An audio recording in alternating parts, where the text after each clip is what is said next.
In today's video, I want to talk to you guys about protecting your wedding photos. Now, you are dealing with someone's lifelong memories after all, so it's really important that you keep them safe. Welcome back to the channel. If you guys are new here, my name is Tom. I'm a wedding photographer based in the UK. On this channel, we explore strategies and tools to help you grow your wedding photography business in a way that works for you. Now, the first point should go without saying, to be honest, but it is to use a camera with 2 SD card slots and to be shooting to 2 SD cards at all times. SD cards are prone to failing, so it's really important that you set your camera to shoot to both SD cards simultaneously, and you also use a reputable brand like SanDisk. I also never format my SD cards until the full wedding gallery is delivered to my client, and I keep them in this SD card box, which is actually just a pill organizer from Amazon, but it keeps all my SD cards with all of my clients' initials on it, so that when I complete the gallery, I know that I can take the SD card out and format the card.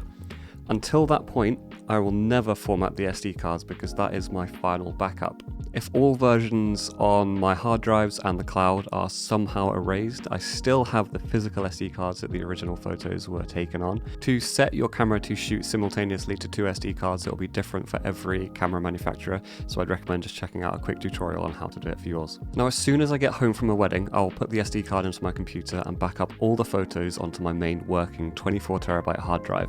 All the photos will go into a folder called Photo Dump, and I have a separate folder called Lightroom Ready RAWs, which are my photos that I will cull and select ready to be taken into Lightroom. It's important that you cull your photos straight away, as in the next step, what's going to happen is the Lightroom Ready RAWs are going to be backed up onto a cloud database. You can use whatever program you want to cull, it really doesn't matter. Personally, I use a program called Fast RAW Viewer. That one is paid, but there's also programs such as Narrative, which I know are free, which are great to cull. A lot of people use Aftershoot now as well to AI cull. Personally, I've tried it out, but I don't really like it, so I still do hand cull my images in Fast RAW Viewer. As soon as I've culled all my selects, they will be moved, not copied, but moved into my Lightroom Ready RAW folder and organized into its respective wedding. I then run all my photos through Aftershoot to do the base edit, but you can also obviously do this just through Lightroom if you're only using presets and not AI. And just as a bonus tip, I'll then 5-star all the images that I really like and I'll be using for my previews so I can get those done the day after the wedding. So I briefly mentioned my selected photos getting backed up to the cloud. Now I use a program called Backblaze.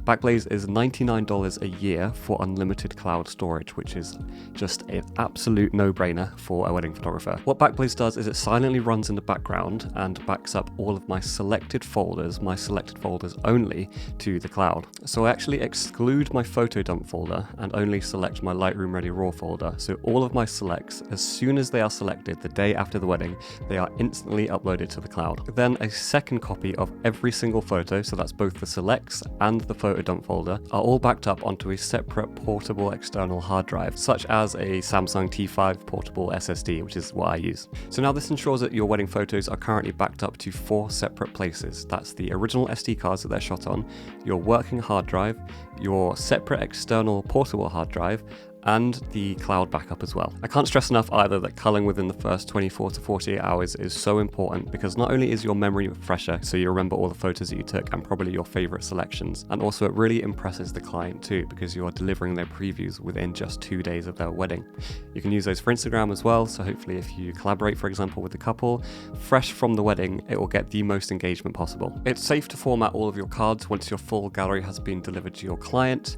Your Lightroom Ready RAWs are backed up onto at least 2 separate hard drives and also the cloud. Once all that is done, you can take your cards out of your organizer and format the cards ready for your next shoot. One more bonus tip just to keep your photos extra safe is to take the external hard drive that you've got all of your backups on and take it off site. Leave it somewhere like the boot of your car or someone else's house, like a neighbor if you trust them, just so that if, for example, your house is to get burnt down or burgled, you have got another physical backup, not just on the cloud, but physical as well, somewhere else off-site. My one golden rule is if your files don't exist in 3 places, then they don't exist at all. Now this isn't sponsored, but if you do want to try out Backblaze for a month, there is an affiliate link down in the description. You feel free to use it, or if not, if you want to, but you do get 1 month for free if you use that link. If you did find the content useful, please do consider leaving a like and subscribe so that you can get more content soon on building a reliable and profitable wedding business.